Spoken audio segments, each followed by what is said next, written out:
We are here at the Stagwell Sport Beach Content Series, and I'm joined by my good friend and colleague, Kerry.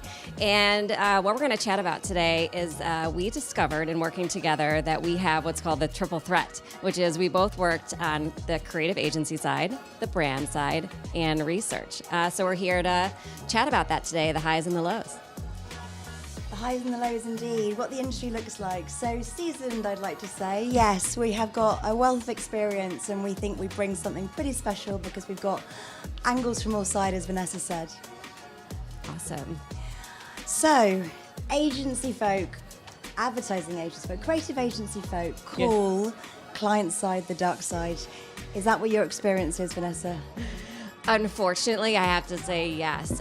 The client side definitely brought out the dark side of me. I'm haunted by it. For me, I switched from, after 15 years of the creative agency side, I switched to the client side to a very operationally driven company. And while there, I was in constant fear. I wanted to make sure that I was proving myself, that I was clear, that I was concise. And what really came off is a really rigid version of myself. And, sometimes scary, maybe not always perceived as kind. And, I think that unfortunately I lived through that destiny. That's so interesting because I had the exact opposite experience. I started my career client side, but working in the beer industry, so maybe it's just a bit more fun and a bit less rigid. I certainly remember a lot of beer being drunk at work back in the noughties. So I really found working client side actually much more supportive, much more able to be myself, much more positive culture of healthy conflict. It was very much encouraged to work hard, play hard together. So everyone knew each other as individuals, and that meant that we could resolve a lot of the conflict at work a lot easier and a lot faster. And also because there are a little bit more structure, I think, on the client side of things. You get a lot more kind of time to think and create actually, and that's really important to me. So Vanessa, do you think it's feasible to boomerang to agency side after 50? Not that you would know because you're not 50. Not quite yet. After my last client side role, I really thought about, could I go back agency side? And I'm thinking about the 6 a.m. Emails to my clients and the midnight creative reviews. And I think that I'd like to think that I could go back to the agency side, but could it be structured to the life that I live now? I've got small children and, a much fuller life than when I was much younger. Yeah. And if I could balance it all, I think I'd want to give it a whirl. Yeah, okay, interesting.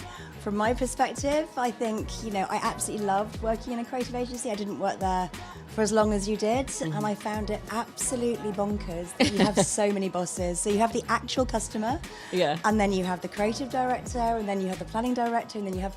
So it really blew my mind, the amount of layers there were in a very unstructured way.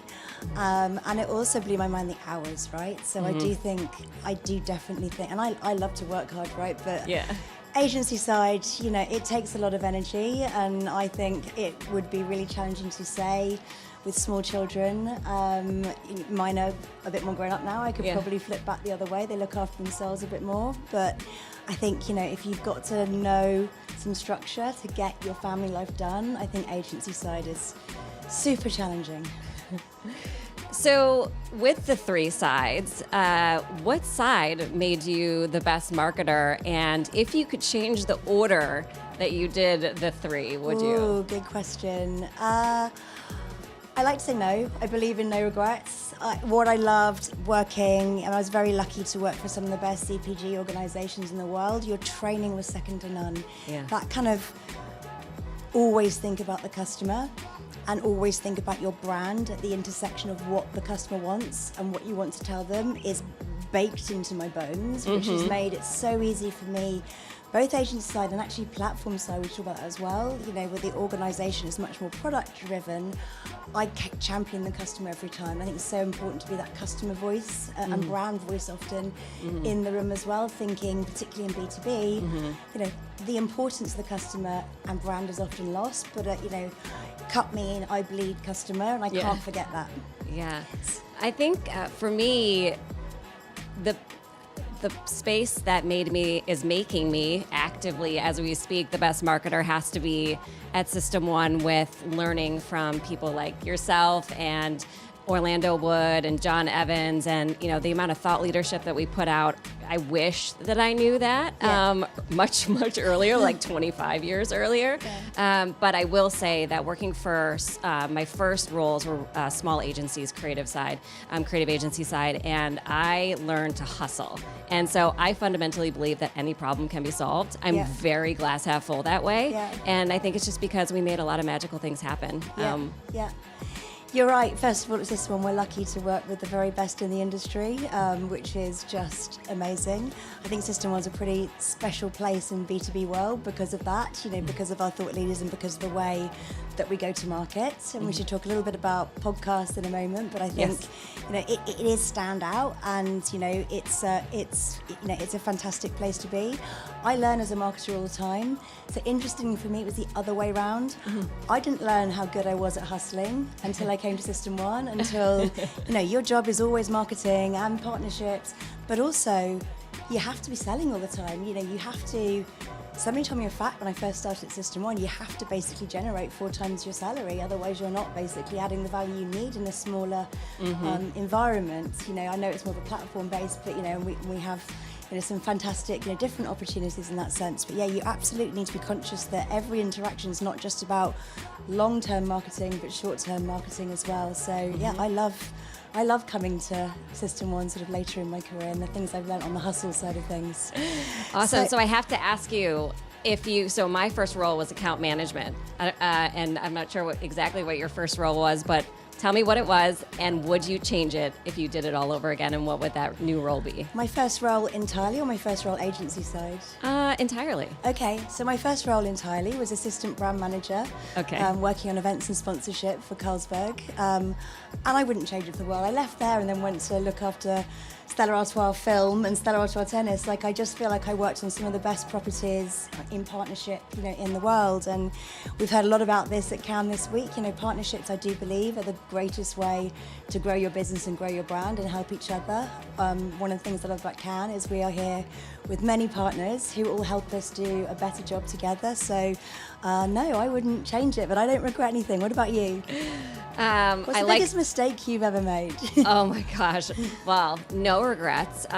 Mistake has to be, how excitable I am. I get really excited about advertising. And, when you enter into, a Zoom call or a Teams call, I'm just so excited to talk about, whatever is happening in the business or happening in the advertising world that, I really shoot from the hip over and over and over again. But I really need to take a breath and really make sure that in my dialogue and in my conversations that I'm always bringing the customer in.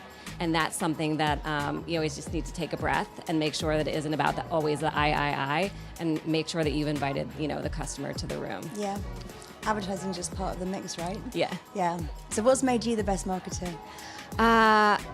Definitely, all of my experiences collectively, but if I were to redo one of my roles, so I was in account management, creative agency side, and I think that if I would have learned the craft of being a producer, it would have fulfilled all of my Sagittarius wanderlust. I would have traveled the globe and filmed everywhere. It's an incredibly challenging role, but I think it would have been really fulfilling. Yeah, I'm with you on that. I'd have loved to have been a producer. I kind of produce a lot in what I do at the moment. You do, yeah. I mean, we have an amazing producer on Uncensored CMO. We don't need really my two penneth worth, but we put on productions every week, essentially. You know, we're a very small, agile team, and ultimately our job is to get the best, it's a stage really, get the best guests across the world onto the podcast and then make the best production possible and make sure it's reaching as many people as possible. And it's been super successful for System 1. So yeah, in a sense, in terms of reaching,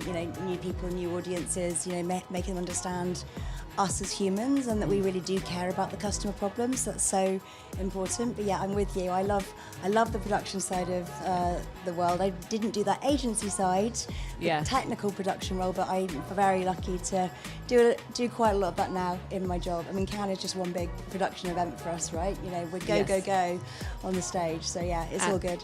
Absolutely. And so you just kind of led me into it, but the final question is going to be, what's the fourth threat? And I think that you've already delivered on that fourth threat because you've since moved on from System 1. And just tell me a little bit about, the fourth layer of marketing. Well, it's bizarre really to be working on a channel that didn't exist when I first came into marketing, but the podcast world is absolutely booming. The value for the content that you can put out there, as a business is fantastic. As you know, we never force any angles. It's all about the guest and what they want to tell the world about how they're doing marketing and finding the best stories. But yeah, it's a hugely untapped channel. If you look at the kind of cost per contact, it's amazing, for marketers. And I think, we are seeing a lot of content here at Cannes talking about podcasts as the future. So I feel very lucky to be, working on the sort of forefront of that threat, if you like. So yeah, it's great. But then we've had an idea, haven't we, this week for another threat. That's the next stage. Absolutely. Tell them about it. Well, Vanessa and I are going to be launching a podcast. But actually probably watch that space. It's a very nascent idea, but yes. All right. Well, thanks for having us. Stagwell, Sport Beach Content Series. Yeah, what an amazing place to be. Thank you so much for having us. I really enjoyed this chat, Vanessa. Yeah.